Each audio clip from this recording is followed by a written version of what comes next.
السلام علیکم ورحمۃ اللہ وبرکاتہ۔ معزز ناظرین، ہماری گفتگو چل رہی ہے نبی پاک صلی اللہ علیہ وسلم کی سیرت کے حوالے سے، اور ہم اس مقام پر پہنچ چکے ہیں کہ جہاں پر پیارے نبی صلی اللہ علیہ وسلم کی عمر 35 سال سے زائد ہو چکی ہے، خانہ کعبہ کی دوبارہ تعمیر کی جا چکی ہے۔ اب اس کے بعد آپ صلی اللہ علیہ وسلم کی جو زندگی ہے وہ نبوت سے پہلے کے 2-4 سال ہیں، کیونکہ 40 سال کی عمر میں نبوت ملی۔ 40 سال سے پہلے کی جو زندگی ہے نبی پاک صلی اللہ علیہ وسلم کی، وہ کیسی تھی،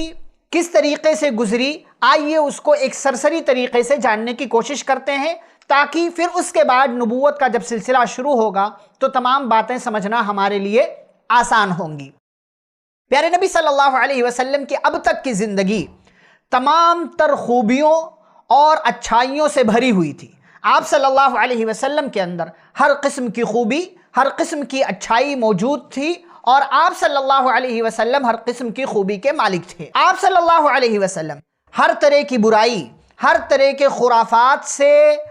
دور تھے، اور کبھی بھی کسی بھی قسم کی برائی میں آپ صلی اللہ علیہ وسلم شامل نہیں ہوئے، ملوث نہیں ہوئے۔ اسی طریقے سے آپ صلی اللہ علیہ وسلم ہر قسم کی برائی اور خرافات سے کٹ کر کے مسلسل کائنات کے اندر مختلف چیزوں کے اندر غور و فکر کیا کرتے تھے، سوچا کرتے تھے۔ آپ صلی اللہ علیہ وسلم نے اس ماحول میں جہاں ہر کوئی شراب کا تقریباً عادی تھا، شراب پیا کرتا تھا، آپ صلی اللہ علیہ وسلم نے کبھی بھی شراب کو منہ نہیں لگایا۔ آپ صلی اللہ علیہ وسلم نے آستانوں پر غیر اللہ کے نام پر جو جانور ذبح کیے جاتے تھے، ان جانوروں کا کبھی بھی گوشت نہیں کھایا، کسی بھی ذبیحہ کو آپ صلی اللہ علیہ وسلم نے استعمال نہیں کیا۔ بتوں کے نام پر جو تہوار، جو میلے، جو عیدیں اور جو تمام قسم کی تقریبیں ہوا کرتی تھی، آپ صلی اللہ علیہ وسلم نے کبھی بھی ایسی کسی تقریب میں، کسی فنکشن میں حصہ نہیں لیا۔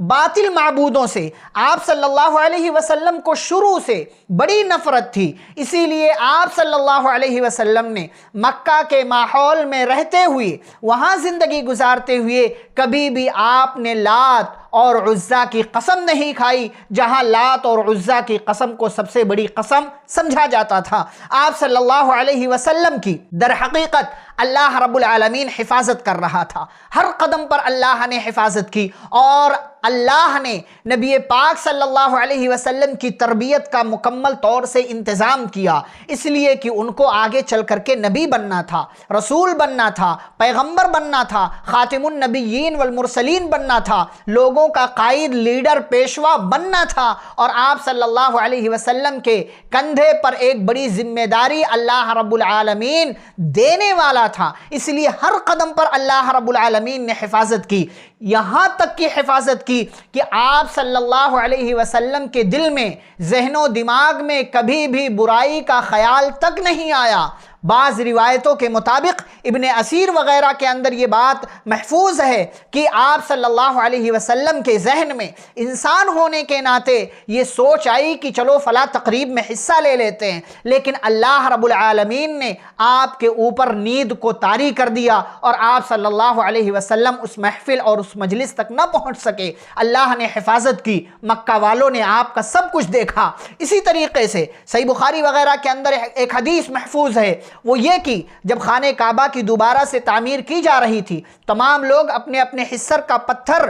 لے کر کے آ رہے تھے، خانہ کعبہ کی تعمیر ہو رہی تھی، حضرت عباس رضی اللہ تعالی عنہ بھی پتھر ڈھو رہے تھے، پیارے نبی صلی اللہ علیہ وسلم بھی پتھر ڈھو رہے تھے۔ جب بھتیجے کو دیکھا حضرت عباس رضی اللہ تعالی عنہ نے، تو محبت نے جوش مارا اور کہا، بھتیجے اپنا تہبند اتار کر کندھے پر رکھ لو تاکہ پتھر تمہیں تکلیف نہ پہنچا سکے۔ تہبند کا اترنا تھا کہ پیارے نبی صلی اللہ علیہ وسلم زمین پر گر پڑے، آپ کی آنکھیں آسمان کی طرف اٹھ گئی، یعنی آپ بے ہوش ہو گئے، اور جب بے ہوشی ختم ہوئی تو کہا، ازاری ازاری، میرا تہبند میرا تہبند، اور اس کے بعد کبھی بھی آپ صلی اللہ علیہ وسلم کو اس حالت میں نہیں دیکھا گیا۔ اسی طریقے سے پورا مکہ جانتا تھا نبی پاک صلی اللہ علیہ وسلم کا اخلاق، پورا مکہ جانتا تھا یہ سچے ہیں، پورا مکہ جانتا تھا یہ امانت دار ہیں، پورا مکہ جانتا تھا کہ اس بندے بندے نے کبھی کوئی غلط کام نہیں کیا، کبھی کسی طریقے کی کوئی غلط حرکت نہیں کی، کسی کے ساتھ کوئی غلط معاملہ نہیں کیا، کسی کو کبھی برا نہیں کہا، کسی کا کبھی برا نہیں سوچا، کسی کو گالی نہیں دی، کسی کے ساتھ کوئی لڑائی نہیں، کوئی جھگڑا نہیں، کسی قسم کا کوئی معاملہ نہیں، مکہ والے آپ کو صادق کہتے تھے، آپ کو امین کہتے تھے۔ یہ ہے پیارے نبی صلی اللہ علیہ وسلم کی سیرت، یہ ہے آپ کا کردار نبوت اور رسالت کے منصب پر جانے سے پہلے، تاکہ ہمارے لیے بات کی زندگی سمجھنا آسان ہو۔ اب جب یہ سارے معاملات ہو گئے، تربیت ہو گئی، تو اب اللہ رب العالمین آپ کو نبی اور رسول بنانے والا ہے، جس کا تذکرہ انشاءاللہ ہم اگلی ملاقات میں کریں گے۔ والسلام علیکم ورحمۃ اللہ وبرکاتہ۔